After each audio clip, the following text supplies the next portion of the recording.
to you live, yes, all the way live from Black Pearl Studios, where we talk about Indiana politics from the left side of things.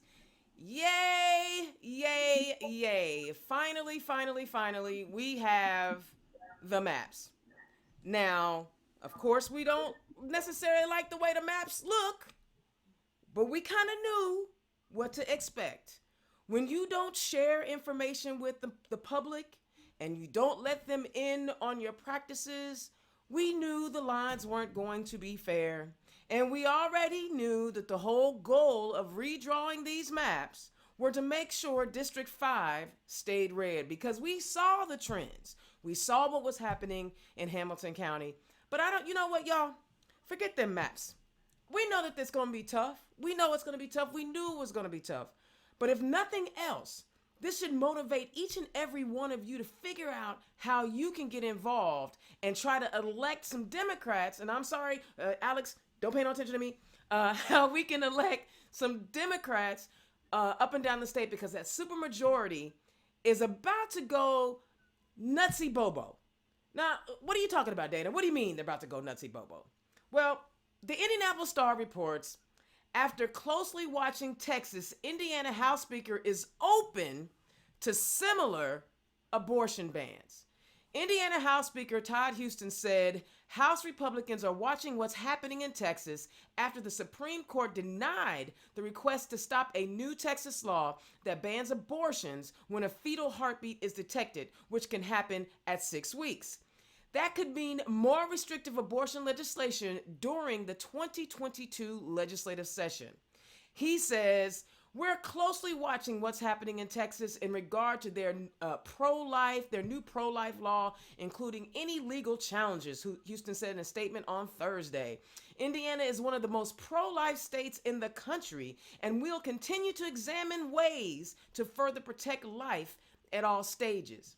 Now see, it sounds really good, doesn't it? We want to protect life. Except for the fact that there are no mask mandates and there are no vaccine mandates to protect the lives of people who are walking the earth right now.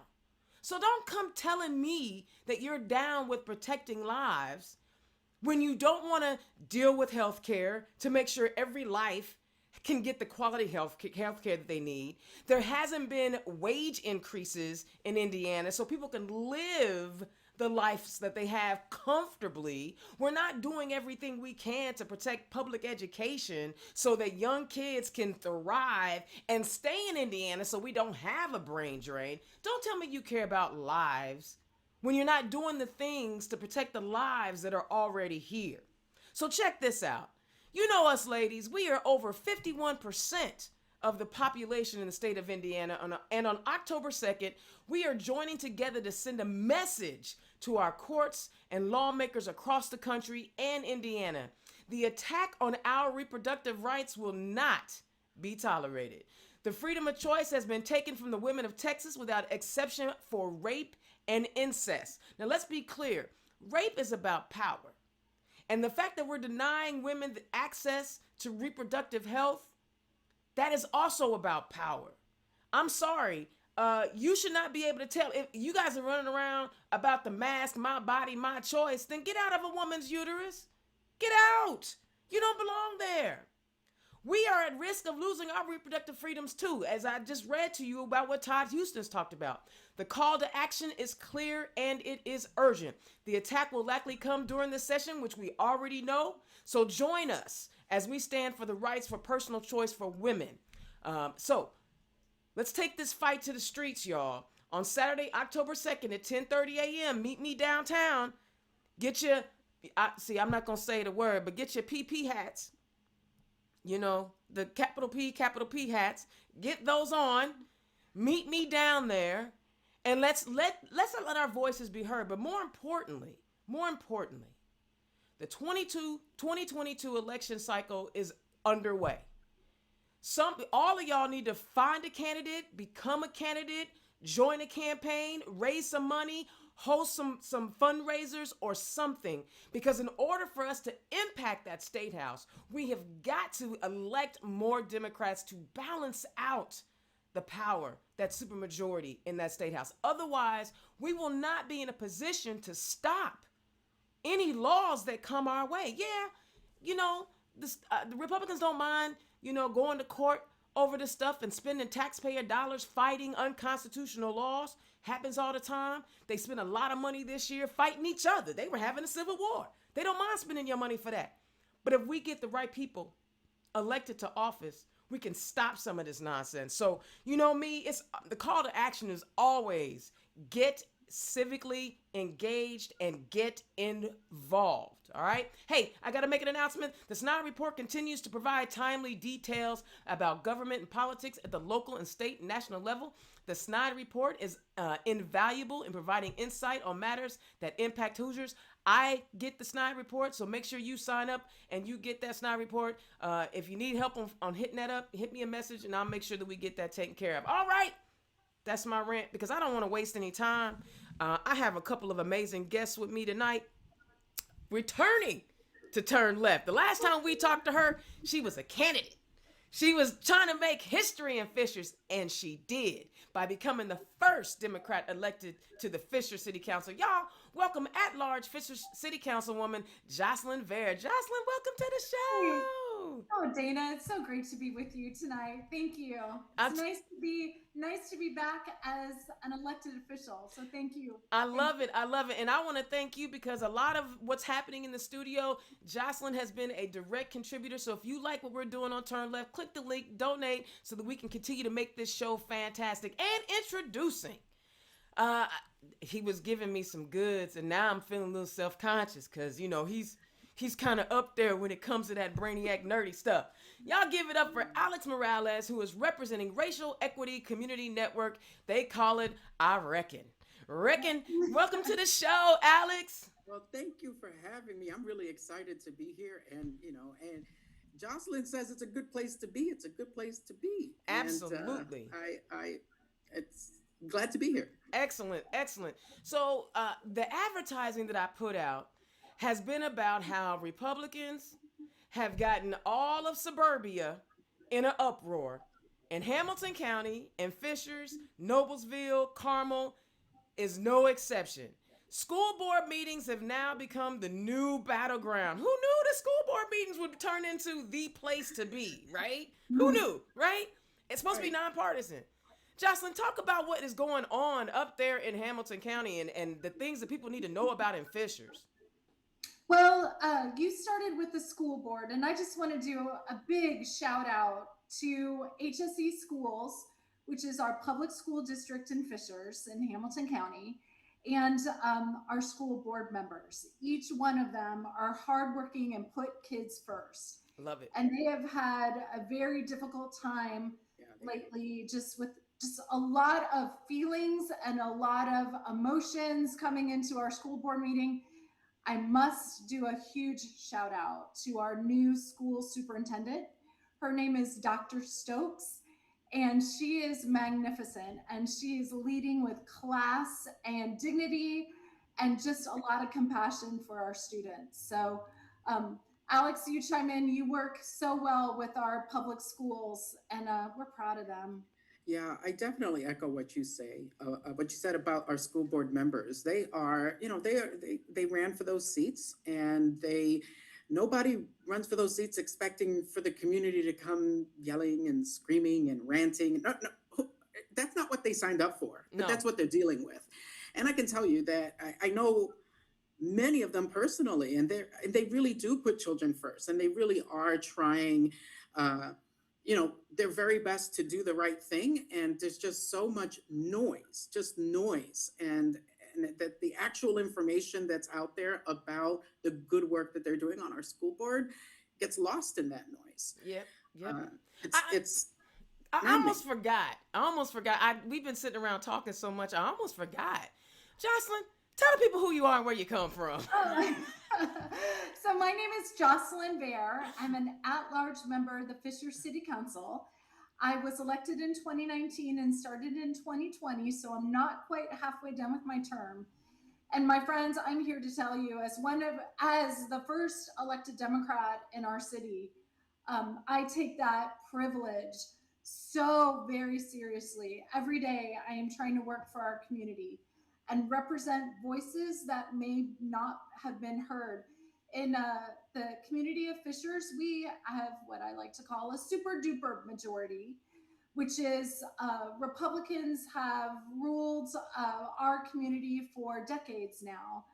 And I'm here to tell you our community is diverse, and it's not only changing and growing, but it is a remarkably vibrant with different folks, different age groups, different backgrounds, different cultures, all coming together. I love my community.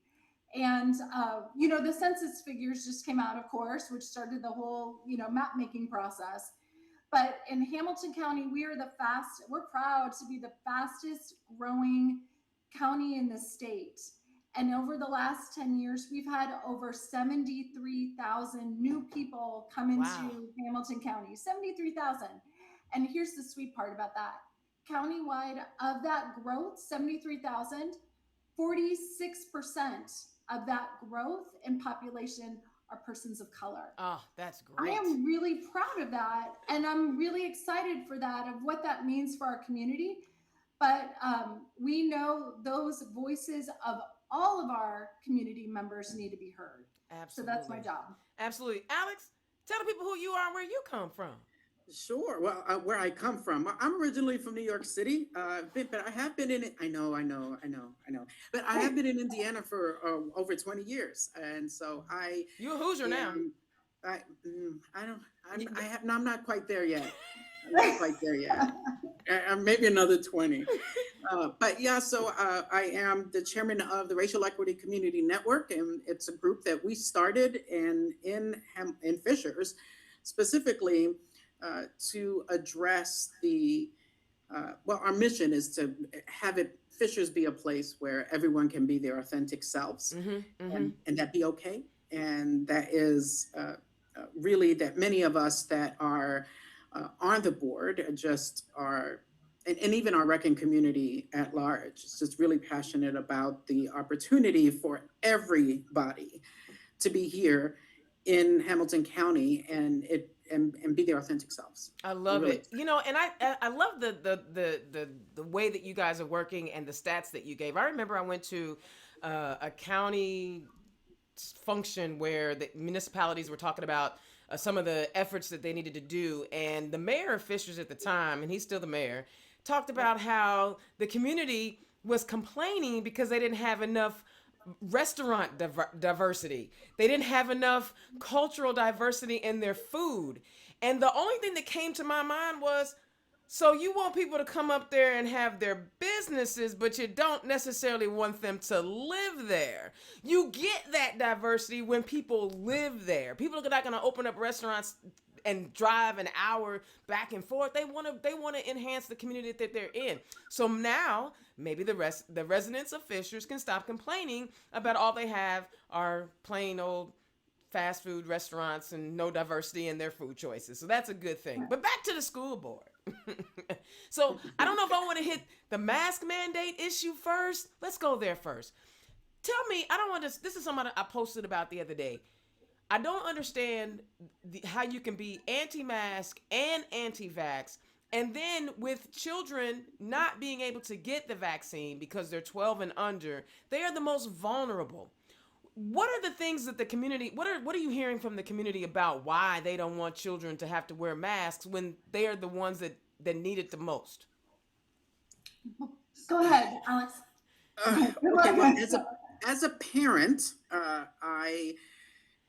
we opted not to send our son to school for last year. He's old enough to get vaccinated, and he's in school now, wears his mask full time while he's in school, and doesn't care what anybody else says. So we made sure that was true. So the question is, like, what are people saying? I know that there seems to be a feeling that, they don't get as sick, and children, right? And they can't, and so it's okay. And, they don't, questions about whether or not they were actually spreading the virus when they're children, and so just let them all in school. I can tell you as a parent, I think a lot of that had to do with the difficulties that come with keeping your kid at home all day and Right. needing to be there while they study. Right. I don't know how much of it was really about the science in terms of just my kids need to be at school, and that's Alex's perspective. That there was a lot of that um, uh, from my perspective. But I will say that those of us that kept our kid at home, absolutely not. We're not. It's not. It's not a game we were willing to play. But one of the things that was really frustrating to me and to the RECN family about what was entirely overlooked is even if kids were okay if they got it, right? Let's say no child in any grade school would ever fall gravely ill from COVID, right? Let's say that that was absolutely true. The teachers are adults. The staff in the office are adults, and you don't know what their conditions are, right? So you don't know what pre-existing conditions they would have. So a lot of what was missing in those conversations to me was the effect of, you keep school open, well, you have to staff it. Well, who's that going to be? And so I felt like it was not about the the the reality of the situation in the building, but about the reality in people's homes, about they didn't want to have to teach the kids or have them at home, or they didn't know how to. I get it. When you're quarantined and you're at home with your kids all day and you have to get them exercise and they're driving you nuts, I get it. But it's a pandemic. Right. I think I don't think we were all having the same conversation, nor do I think we were all having the right conversation about that.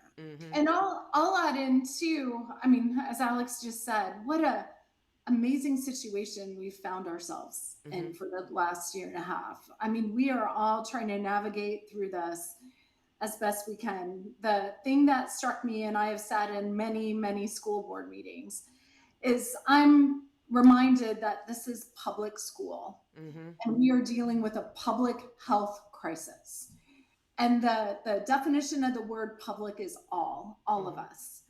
And so I believe that the nature of the conflict that we sometimes saw, unfortunately, play out in our school board meeting rooms was this disparity between folks thinking about themselves and their students versus the folks that are the decision makers in our community and representing our school system have to think of the all, because that's what public health is impacting all of us, and public schools educate all of us. Yeah. And until we have that perspective of the we and us instead of me and I, we're always going to be at conflict, I'm afraid. But isn't that like a trend that we're not? I don't even know if it's a trend, but it just seems like that mentality is permeating everything. It's me, I got it all on my own. I didn't have any help. I leave me be. I'm in my silo. But there's no way you can live in a society and be in a silo. We're all connected. Right.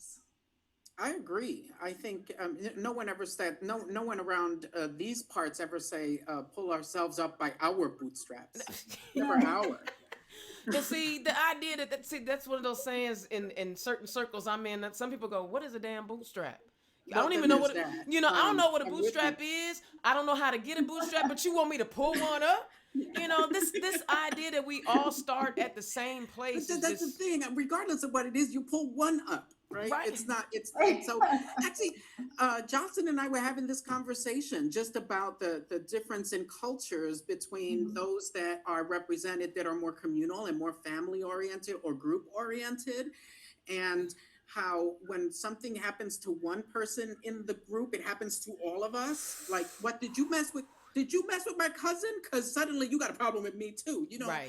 It's that type of mentality in groups in cultures that are more family and group oriented, that seem to be at odds with a lot of that sort of individualistic mentality, right? What's going on in my house, and then the school system should fix it because my kids need to be in school, whereas there's a whole public we that needs to be taken into consideration. Absolutely. Absolutely. And I tell people all the time, you talk about your individual. Are you putting a snowplow on your Tesla? Right. I don't I don't think you are. I don't think I'm you gonna I'd putting use love to that, see that Dana. I'm though. gonna use it. you know what I'm saying? I mean, all these people talking about, we don't want any social whatever. I'm just saying you gonna put a snowplow on your Tesla. That's all I'm asking. Mhm. Because if you're not putting a snowplow on your Tesla, that means we gotta come together communally to plow these streets in the wintertime. Right. You know what I'm saying? Yes. And we're seeing the COVID cases rise here in Indiana. We're seeing that the governor stopped having his state of the state address when it comes to these COVID issues. People are dying still every day. The contraction rates are still going up, and still have a group of people who want to pretend like this thing ain't a thing. Well, um, I think for those of us in cultures that are more we oriented, and you could be one or two or three people removed inside the culture and know someone who had it and know how it affected them. And that has an effect on you. And Yes.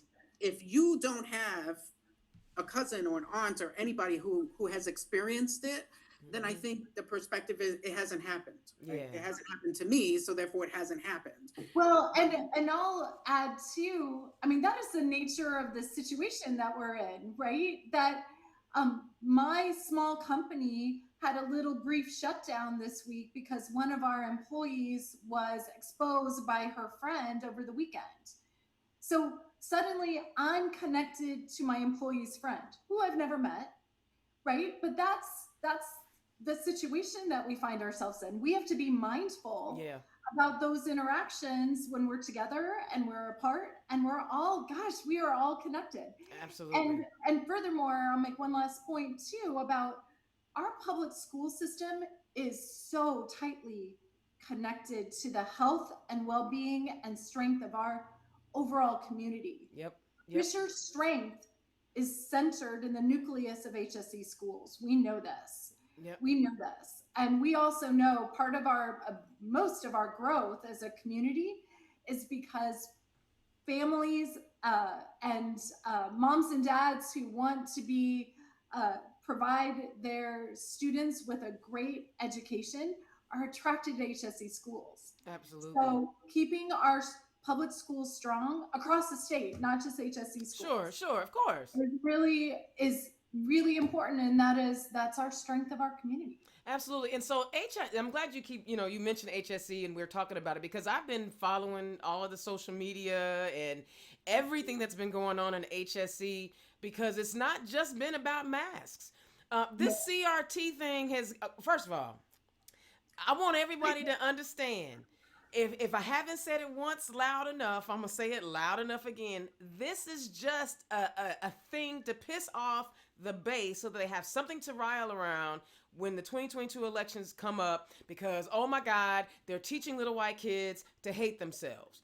I'm sorry, that's not what's happening. And if you felt that bad, if you feel that way about little white kids feeling bad about who they are in the classroom, come talk to some of us that went to school in the 70s and how all of our culture was completely omitted from education and at certain points still is. And we were made to feel like we weren't contributors, but y'all don't care about that. Y'all don't care about that. But this CRT thing has been around for 40 years. It is a theory, a study in how laws and policies have been crafted based on race. Why do we have, and y'all can refrain from commenting, why did we have some Asian boy from California who supposedly left California, right? Because his little girl was being taught that critical race theory is a racist thing. So he brings, of course, I ain't never seen the kid and I ain't never seen the family. We've only seen like a backdrop. But he's running around telling everybody that he left California, a multicultural place, to come to a pretty much homogenous Indiana because of critical race theory. And I ask everyone, has anyone seen a lesson plan that has critical race theory in it, on it, around it?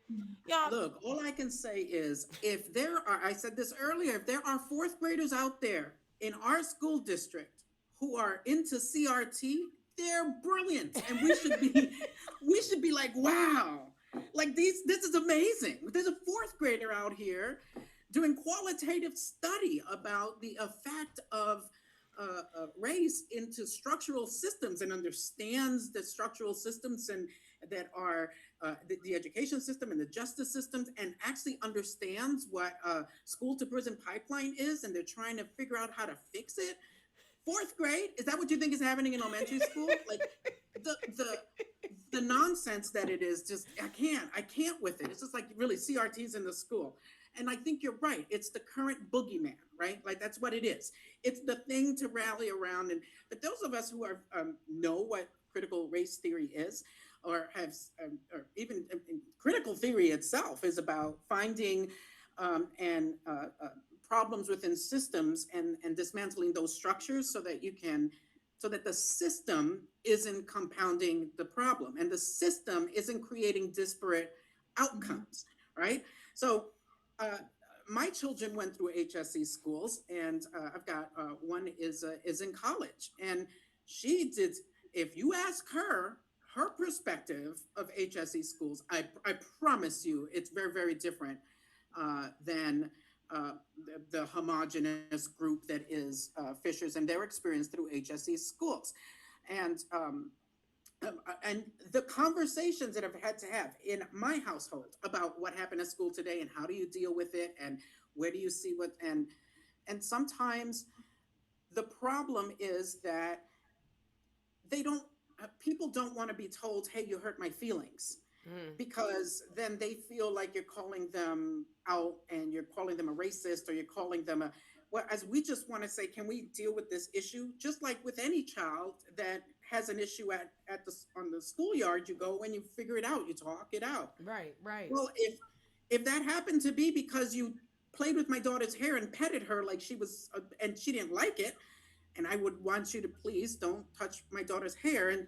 it's not a big deal. But, it ain't just a black thing.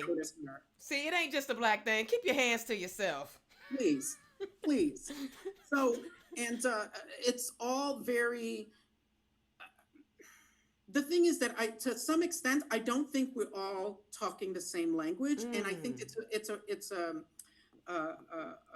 vernacular issue, right? So racism, when we talk about it in terms of the school and the structure, right? It's structural. But someone else might hear it and feel like you're calling them this, torch burning person. That's not what I meant. And that's not what it means, right? We're talking about structural issues and things that we want people to understand is our experience when we go through those systems, and we'd like it to be different. But it's not how it lands. And no one, it's never, we're never having the same conversation. Like I can't have that conversation without you feeling like I called you racist. And it's like and now we're not talking about the issue, we're talking about your feelings. But don't you think a lot of that has to do with the fact that we didn't tell the truth to begin with? Right? We created this propagandized version of America. When I'm not going to say it. When Germany was doing their thing and they were convincing people of a thing, or when Russia is convincing people of a thing, they say it in such a way that it sounds one way, but it might be opposite of reality, right? But you mean the first Thanksgiving wasn't eating around the table and everybody shaking hands and being...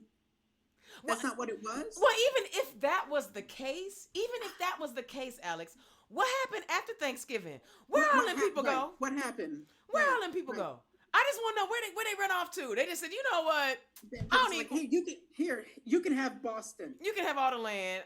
Just have all the land. Everything. Now, well, I think and we don't need right. So, but the imagery that's out there about what the first Thanksgiving looked like is it's sort of like it was some really amicable. We came over and they were like, "Sure, you can have this, and we'll just have dinner because we're going to give it to you." Right? It's like that's the narrative, and that's just one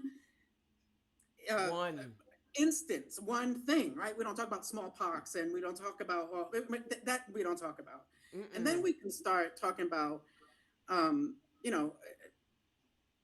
ultimately, talking about the failures about one's failures is a way to analyze them and get better, not do it again. That's how I teach my kids. That's how you have to try. And if you don't get it right, then we'll talk about it and we'll fix it. I mean, I think about that. That's a good point. Ooh. Because I always say, if you don't know where you've been, you don't know where you're going, right? Because think about it. Had we studied had we studied the child separation with Native American families and how we sent Native children off to assimilation schools, child separation, the government decided that they could raise these Native indigenous people better than the communities that they are from, cut their hair, made them try to assimilate to a European view of themselves. If we had studied that really, then maybe we wouldn't be doing that at the border now. Or maybe, you know what I'm saying? Maybe we would have a little bit more compassion about families that are trying to just survive and they come to this nation trying to find a better way. And don't tell me about people being illegal. All of this was stolen. You didn't pay for it. Ain't none of us pay. I mean, you paying a mortgage now, but that's after the, you know what I'm saying? So if we had actually talked about it, or we have people in Texas wanting to rewrite the history books to say that the slave trade, right? The slave trade, the Africans that were enslaved in the United States were, migrant workers. No. So it's historical truth and personal truth. Yes. Right? And Say that that's again. something I have to really commend Alex, because I have learned so much from him and the RECN team. And it's been, I don't know, a couple years, I guess, that I've just tried really hard with listening ears to understand the experiences of my neighbors. And that is something that I have never experienced personally, but their personal truth informs me. And hopefully, not only, it's more than compassion, it's this drive, hopefully, that many share to make some corrections, to improve, make improvements. And that's, I know, easier said than done. But it's hard work though, right? I mean, just like when you go to college and you've got to study because you want to go from someone who who is not learned, and from a post-secondary point of view to someone who is learned from a post-secondary point of view. It's hard work. There's long hours, there's study involved. It doesn't happen overnight. But if you're willing to open your mind up and embrace some things that are different than you, then you know what? Everybody benefits from it. Everybody gets better when we learn different things. Oh my God. Quick story. I'm sorry. I remember being a young person and I read Malcolm X's autobiography, Alex Haley's Malcolm X. And I became like this crazy militant woman, and, I was mad at everybody, right? I was mad at everybody that didn't have any melanin. But then you read about what the Chinese or the Japanese did to the Chinese during World War II, what, the Australians did to the Aborigines down in Australia. And then you read about what the Protestant Irish and the Catholic Irish did to each other. And you go, wait a second. It's not just a black and white thing. In the United States, it is a white and people of color thing. But it's a human nature to, unfortunately, categorize ourselves and tribalize ourselves and then make somebody else the other. And if we could just learn to embrace people who are different than us and just learn different things, I'm telling you, we'll be a lot better. I am grateful for RECN. They have all these education programs, and Alex, you've got one coming up soon. I do. Well, we do. So we have two programs. The one you were talking about, Jocelyn, was our racial dialogue circles. Yeah. And so we work very hard to have a diverse group of people come through, and it's a curriculum that we go through. It's facilitated where we talk about what your experience is and what your lived experience is, and how living in this community, what it's like for you.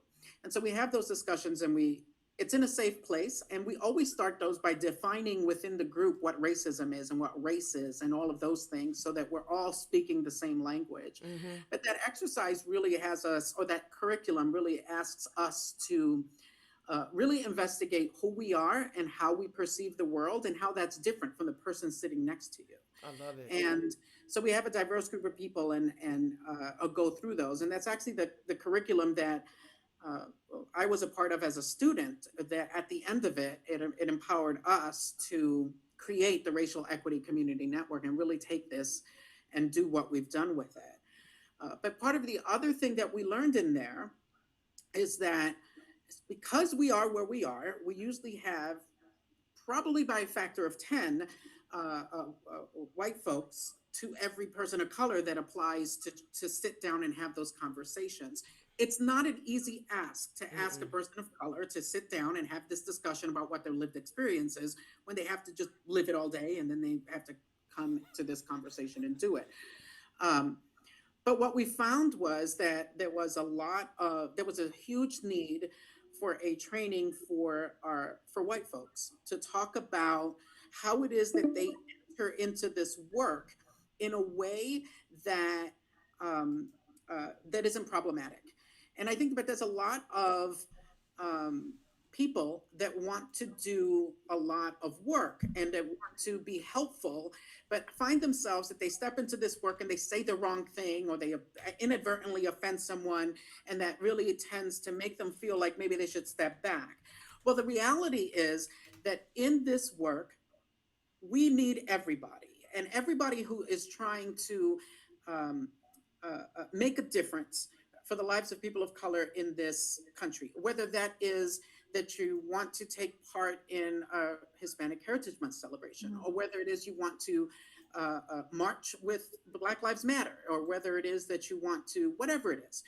Um, the it can't only be, I'll say that there's no civil rights action or progress in this country that wasn't about having uh, white allies involved.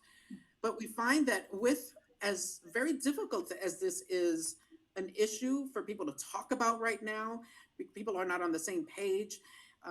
That this, well, a curriculum that we call Reckoning with Whiteness is uh, one that the those of us in in our board that were really passionate about the curriculum kind of split. So those the people of color, we went over and worked on our DCs. So this is curriculum created by very wise and very intelligent white people that are in the work, that talk about what it's like to be here and what Mm-hmm. it's like to work Mhm. along people that you just grow to know and love, and then find out that they have a very different experience in life than you do, and how to step into that space and be helpful, but without taking away someone's voice or without Right. telling someone else's story for Right. them. And Right. so the curriculum really does uh, uh, help the white community have those conversations and maybe ask questions that they may feel would offend someone, but they really want to know the answer to. And so it creates that very much so an affinity space where you can have a discussion about how to enter racial equity work, whether that is in your school or in your community or online, but in a way that is not problematic, and that is really, really helpful both to you and your growth, but also to the movement. So when are you guys actually having another session so people can get it and sign up and all that good stuff? Yeah. And pardon the So side of my head because Google Meets is messing with me and I don't want this. I saw I that, and see that. I saw it all happening, and I was trying to find more This words. is when I need an intern. Jocelyn and I can keep talking while you do all of Yes, that. yes, do that, do Yeah, that. we You got let this. me and Jocelyn go, and We got it. we could. I just don't want this call to end because I'm like, wait a So our second. Reckoning with Whiteness curriculum, we actually created it in partnership with Surge Indianapolis, showing up for racial justice, and they are a fantastic group in Indianapolis, Surge Indy.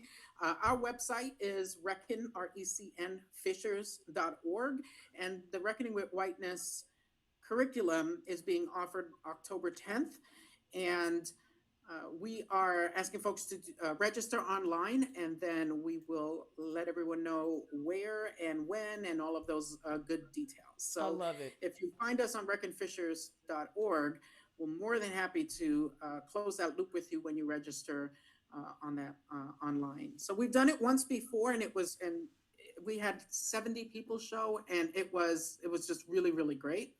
And I'm really hoping, and I'll say this and be very, very frank, that the interest hasn't waned because time has marched on and it's no longer the issue du jour, but that Mhm. working in equity work is still something that the white community wants to do and that will continue to commit to and learn with us on how we can uh, all work together in a way that moves racial equity initiatives forward. So I want to switch gears for just real quick because all of that is good stuff. And I want to ask you, Jocelyn, what's the deal with the book bans going in the libraries? The library discussion. Talk about that. One of the events that was held earlier this summer, and RECN was a partner of it. Forgive me, Alex. Equity in Education, was that the the celebration of equity for equity in education. This was a Hamilton County countywide event that included many different equity groups. And one of the many groups that were a participant is our friends in the LGBTQ plus community. In Hamilton County. And it is unfortunate, the other unfortunate instance that we see sometimes in school board meetings recently is folks that are upset with some of the books that are found in our school and public libraries simply because they have main characters in these children's books that the main character is a member of the LGBTQ plus community. And for that reason alone, some individuals find that problematic, so problematic that they need to shout about it at a school board meeting. We all know that that is very unfortunate and inappropriate, but I commend our LGBTQ plus community in Hamilton County. They are compassionate. They are a member of that event that I was just talking about that I believe was the first time to have an event like that in Hamilton County. Was held in Carmel, and it was an amazing event, and it's just a start. So, maybe that's a representation of, and Alex and I have talked about this, when some of these flare-ups happen, it unifies our community. Right. It really does. And for me, I'm a glass half full kind of girl. I will focus on the positive that comes of it, but also recognize we've got a lot of work to do in Hamilton County. I love it. And so that was where my my connection to the Facebook page came from, because I saw all of the things that were happening in the LGBTQ plus community. Right. Not that I am that odd of an individual or anything like that, but but it was like, okay, wait a second, what's really going on? Why are we spending so much time trying to marginalize yet another group of individuals? I just couldn't understand what the problem was, when we know for certain that there are a lot of people out here who are still discovering themselves, and the school is supposed to be the place where you can do that and where you have the opportunity to, kind of deal with who you are and what that means and all that good stuff. Did I lose you? I gotta do some things here. But go ahead, y'all keep talking. Okay. Well, I will say the intersectionality of who we all are is really important. And when we have found, when you work in this space in equity, that you all end up working together because you all represent the same people. Right. And so whether you're looking at the LGBTQ plus community, whether you're looking at the Black community, whether you're looking at the Latino community, whether you're looking at the Native American communities, there are folks that identify with more than one. And so that's where we talk about intersections. And so we find that there's strength in numbers. And I think we really need to be more mindful of that, because I think part of the strategy on folks that dislike the work is to continue to segment us and to continue to say that there's a small group over here that is a problem X, and there's a small group over there that's problem Y. And so suddenly it's all small groups. But quite frankly, as marginalized people, we are a very, very large group. And I think that there's a tremendous amount of value in the work that we all do together. I love it. Let's talk about the current bright points in the community and some of the other stuff that you guys have going on in Fishers.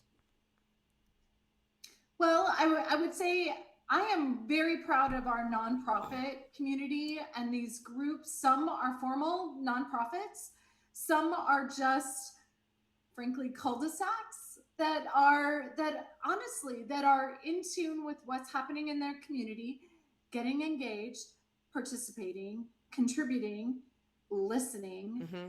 and taking some action. And that can be as positive as joining the RECN education opportunities, like Reckoning with Whiteness. Um, uh, I'll back up a few months or a year. In our community, we had some racial equity initiative, like racial equity workshops. Mm-hmm. Hundreds of Fishers residents participated in those workshops. That's great. Yeah, that tells me a few things. It tells me that there's an acknowledgement that there's something to be learned here, and also this devotion of I'm going to use my time.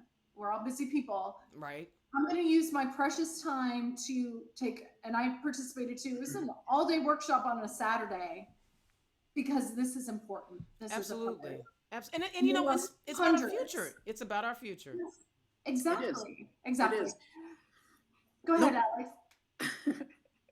I was going to, you mentioned, and when we first started, we were talking about the statistics and the Mm-hmm. growth of the population of people of color in Hamilton County. And one of the things that I feel is a bright spot is that if you look at us statistically, that we are, if we're talking, you know, if you look at how um, our county and our city voted in the last election, you see that I was surprised by the balance Mm-hmm. that we had in those numbers. I think that there was, I had the idea up until that point that this was a very like uber one-sided community. But the reality is that we're not. And Mm-hmm. I think one of the things that if we get nothing else out of this conversation, I want to get for sure the concept out that all of the things that are happening across our county and in our city in particular are are the result of a very, very loud minority. I love it. They are loud. When I say loud, they're loud. And I will, you know, you are doing, they are making it happen. But it's not the majority opinion in our Mm-hmm. county. Mm-hmm. So I want to encourage all of us in around Hamilton County to actually step into this work and Yeah. to actually, because there's so much more uh, uh, positivity in our community than the negativity that we hear. Mm-hmm. It is what it is, and that's what gets airplay. That's what makes the news, right? Yeah. All, but it's drama, and that's not Yeah. what we're about. I'm No. not interested in having an argument with you that's going nowhere. I'm not doing it. I'm not interested. And but I am interested in talking with people and partnering with groups that are willing to listen. I'm willing to listen and are willing to learn. And if we can do that in Hamilton County together, I think we will be able to drown out that minority that is being Exactly. very, very loud right now. Because you can't Exactly. tell me that everybody in Hamilton County doesn't want the LGBT book at the library. Like, But and you and, can't. and the It killer, doesn't make any sense. There's just a lot of loud it's people that don't. it's and the thing that I guess what really kills me about the whole thing, and I know that we talked about it briefly, is that we're talking about young people, and we already know that the LGBTQ plus community has youth has the highest suicide rate of any other youth demographic, and that's Yes. because there's this assumption that we're supposed to pretend like they don't exist. But if you keep telling these kids they don't exist, and I sit on the board of Trinity Haven, and unfortunately, we have way too many young folks who are being put out of their homes. That we have to, you so disgusted with your child that you gave birth to, or you adopted, or whatever the case may be, that you put them out without the things that they need. But we gotta reinforce their strength, their inner strength, and that's what these books do. When you can see yourself in a story, it does so much for the insides, right? And that's the part that they're forgetting. They're still a human. Don't tell me you pro-life. Houston, don't tell me you pro-life and you don't want to do everything you can to protect the life of these young LGBTQ plus folk. Right. I want to share a moment that I had earlier this summer, and it illustrates to me beautifully what Alex just mentioned. As I think, Dana, you know, there are 2 Democrats on the Fisher City Council. Okay. Myself, I'm at large, and Dr. Crystal Newman is our newest member, and she represents the North Central District. We had our big community festival at the end of June this year in Fishers. And Crystal and I, as elected officials, got to participate in the parade. It was a blast. I've never been in a parade before. I must say, it was amazing. Parades are wonderful. We decided that we were going to do our best to, in this parade, represent or demonstrate support for organizations or spirits in our community that were being shouted over. Right. To try to demonstrate support and to, frankly, just strengthen them and demonstrate something important to our community. So for me, I represented visually support for PFLAG, which is our local chapter that represents and advocates for the LGBTQ plus community. Dr. Crystal Newman, in her presence in the parade, she represented support for Racial Equity Group. We were on different sides of the parade, having our own experience. I'm here to tell you, block after block, there was applause and recognition for the significance of support for those individuals in our community. Amen. And it was amazing. If there was someone at the parade, and there were thousands of people lining the streets in this parade, who didn't feel that compassion, that love, that unity, they were silenced, because the clear majority was this open, wholehearted applause and support.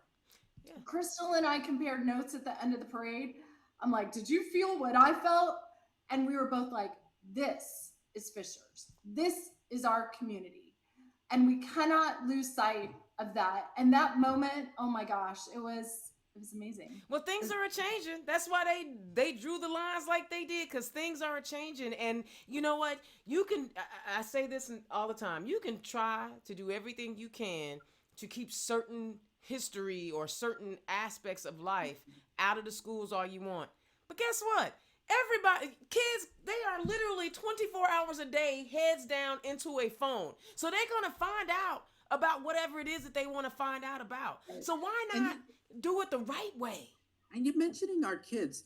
They give me so much hope. Come on. I gotta tell you, they are so much better than we are. Oh. And and I say that because I feel it, but I feel like we're doing the right thing, right? Every parent wants their kids to be better than them. But I think as a generation, they're better than us. They are. I think they're more accepting. I think they're more loving. And I think that they are poised to make some really big things happen in equity spaces all over this country. I believe that that's the change. And I think that redrawing lines, although that's always happened, I think that right now it's really trying to keep that at bay. I think all of the things that we saw in a big push for very uber conservative legacy programs and getting very conservative people in legacy positions was really all about fear about what these kids are going to do. Because they're not going to take it. They're not. I had my own daughter tell me, "I can't believe you did this." I'm like, it wasn't me. It wasn't me. Right. But, and listen, I'm in the same boat, right? Like I'm trying to get used to having to use my pronouns when I do things. I'm 51 years old. I've never had to use my pronouns. And guess what? I am proudly in the LGBTQ plus community. We are all changing. We are all evolving, right? So it's not just you. And guess what? We're all going to be uncomfortable with some things that we didn't. One of the things I struggle with that is becoming, we're getting more awareness about and we're getting more education on is mental health. Listen, I didn't get it. I didn't always understand it. I wasn't someone who truly understands the impact that mental health has on people. And now I'm better because I'm learning more. I'm being exposed to more. I'm talking to more people, and that's what you have to do. I mean, so That is what you have to do. yeah, and I Yes. share my personal, so y'all know, like I don't wake up getting all of life's nuances, right? We all have to like evolve and change, and that's what it's about. And these kids, man, that's why I'm These so kids, these kids are amazing, and I don't think it's coincidental that this push in the schools is in the schools. I think it's because yes, they're trying to stop our kids from being as great as they are in this space. yes, And so I'm like, yes. okay. So I just think that's why I want everybody, let's all do it. Let's all, if you're white and don't know how to do it, we've got Reckon with Whiteness. If you're ready to do this and enter any space, right? There's organizations in the LGBTQ place like PFLAG. There's just there's so much happening in our community, and I really want everyone to be involved and in every regard support our young people So because when they're our way out. So when Oh, I want both of you to answer this because you come from two different perspectives. okay. Inevitably, there's always someone who says, "Well, I don't necessarily want to be in these spaces because I feel like if I say the wrong thing, I will be eviscerated and I will be socially, chided." And talk to those folks who are in fear of getting the necessary knowledge they need because they're afraid that they may say the wrong thing. Jocelyn, you go first. I say the wrong thing all the time. And Me too. thankfully, right? And it's not on purpose. It's because I'm a learner and I'm still learning and I'm learning from folks' experiences that I haven't personally experienced. So every time I make a mistake, and I do, thankfully I have good people. Alex is one of them who just in a spirit of love corrects me and helps me understand. And one other thing I'll say, I have two kiddos. My daughter's 24, my son is 26. I learn from them and they correct me all the time. And usually it's with a mother, I roll, right? But this is really important to me because their generation and their experiences are not like mine. Dana, you and I are the exact same age. I think our birthdays are like days apart, right? What we've experienced is very different. Yes, So very different. I encourage, like, don't let that hold you back. You will make mistakes. As a white person, you will make mistakes, but that's Absolutely. okay as long as you're open to receiving that correction and Right. understanding a better way of speaking into something or better vocabulary to use. Like that's just going to make you better. That's going to make your community better. I love it. Alex? Well, I am trying to figure out the right way to get away from this sun, but it's beaming on me. It is what it I is. will say, however, that I I think it is a thing, right? It's hard. People want to help it. They don't want to feel um, uh, like they're problematic. They don't want to feel bad about it. Mm-hmm. But I think that entering into a space that you're passionate about, I think is most important. I don't think that you should just step into a space because your neighbor's doing it, right? If you truly feel passionately about LGBTQ plus issues, right? Then that's the space that I would say that's where you need to put your efforts, and really find out what issue you're passionate about and the group that you're passionate about, and I think that actually makes the learning easier because you want to, rather than being called out because in a space where you really didn't want to be in the first place. See, that's it, and that's it. You gotta want to be there. You gotta want to learn. Right. You gotta want You to, do. embrace it, and I think that's the key. And Hamilton's, what's happening in our suburban cities all over the nation. It's unfortunately not unique to Hamilton County. Like I said, I know New Albany's been having some stuff, and some other surrounding counties. And it really is about fear mongering. And you guys have just outlined in multiple ways how we can deal with this from a loving and positive perspective. But more importantly, the key is get involved in the way that you're comfortable to get involved. You may not be an Alex or a Jocelyn or a Dana who's comfortable being a public speaker, right? There are other ways to get involved, but you got to read, you got to research, and you got to be open to receive different information. Y'all, this has been great. I apologize for the mishap in the middle, but you know what? Again, technology will be great when I put this out. I think it's very, very apropos because we don't expect people to be perfect when they enter an equity space. Thank you. Thank you. And so I think it all works. I think we can make it. We planned it like this. That's it. We planned it. But the goal, you know what? This has been one of my more favorite conversations because it was free flowing. You guys were hitting home on a lot of stuff that's happening in your community, but what's happening in your community resonates in all 92 of these counties. And so I thank you guys so much. Okay, Alex, tell the people where they can find RECN, all that good stuff. Yes, they can find us online at reconfishers.org, and you can find us on Facebook at RECN Fishers, and that's RECN Fishers, and also on Twitter, and on Instagram too. So. Okay, I love it. And Jocelyn, Councilwoman, please tell me you're going to run for re-election. You bet, girl. Yeah. You bet. We have a lot of work to do. I'm in. All right. Okay. So I'll be looking forward to when you're ready to have your fundraisers. We'll get those advertised out. Make sure that people know to support you in Fishers because that is important. I'll put a link up so that we can get a hold of RECNs because you're a nonprofit. So that means you're going to be needing to raise some money. So I'll be making sure I share that stuff on my team action. If you guys have any announcements or anything that you're doing, do not hesitate to reach out to Indiana's Own because we want to make sure that we get that information out to the people so they can get involved. Y'all, I don't know about you.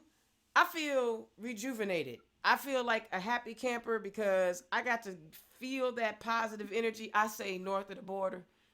Yes. Yeah, I get it.